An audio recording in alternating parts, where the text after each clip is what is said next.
Goa 365 also spoke to Lyndon Montero, OSD, to the Minister of Tourism, who said that the state expects to have a normal tourist season this year. Mr. Montero also elaborated on the security measures in the state for the ensuing tourist season. See, we are aware of the advisories issued by some of the countries advising their citizens not to visit India. As far as we are concerned, we are taking enough measures all the time to ensure the safety and security of each and every tourist, be it an Indian or be it a foreign tourist who is visiting Goa. We have been working from time to time through the Home Ministry of Goa to make sure that all the security and safety aspects of the tourists are taken care of. He also gave us more details about the Tourist Security Force, which is being set up to enhance security in the state.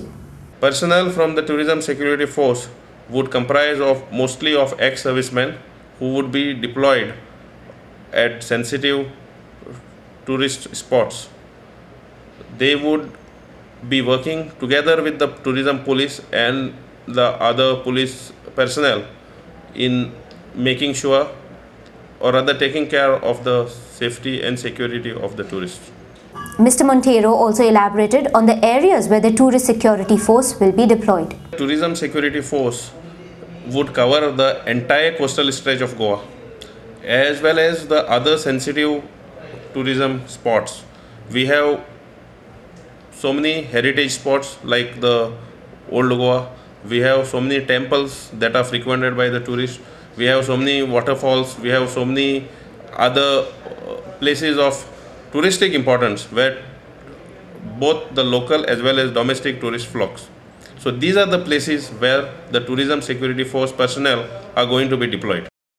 The Kolva Civic and Consumer Forum held a demonstration at the Old Market in Margao to highlight the hardships faced by the commuters due to the absence of a regular bus service between the Margao KTC bus stand to the popular Kolva beach. Armed with black flags and placards, the protesters demanded that a regular bus service be immediately put in place from Margao KTC bus stand to Kolva beach via Mungur and Serauli.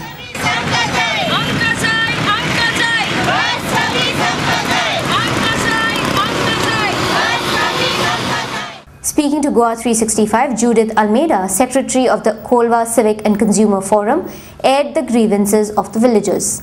But the people of Kolva do not have a bus coming directly from Kadamba stand to Kolva beach. It has to go via Benauli, which takes 45 minutes to 1 hour.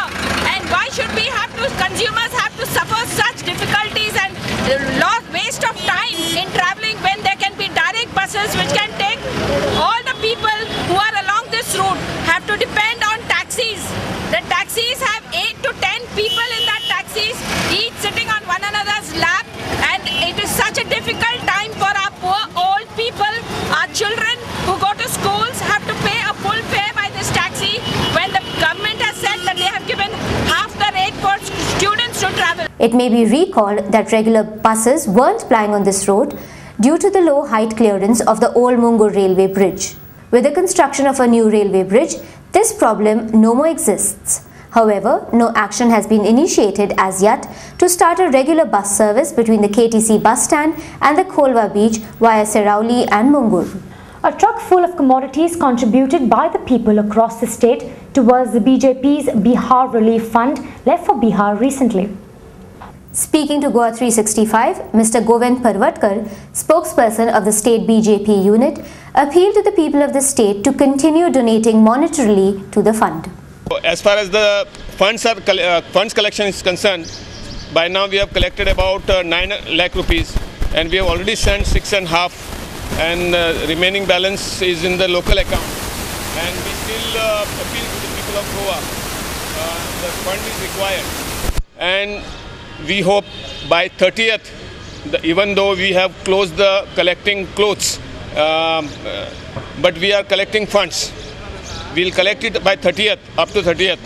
And we wish that we appeal to the people of Goa to give more generous donations to this noble cause. We'll spin into a short break. Stay with us. Welcome back here with Goa 365. Ever been faced with a round of questions that leave you astounded and scratching your head, knowing fully well that you know the answers but can't come up with them in the nick of time? All of us, irrespective of age, have been in a situation of the sort, which may have sometimes left us embarrassed too. Mind control techniques have been around for quite a while now to aid memorizing events and subject matter. And we at Goa 365 spoke to the renowned peak performance coach and life guru Murali Krishna to get a better insight into the basis of these techniques. I have no need to improve the memory of some person because everybody's memory is quite phenomenal.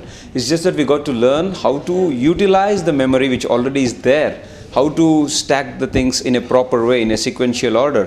For example, see, if you have a set of books at home and if you have stored it in a proper manner, you retrieve it very easily. Like you go to a library, there are 1 lakh books and you ask a librarian and they give you the book in a minute. But if you have 50 books at home and if you have thrown it out here and there, even to search one book might take you days and weeks.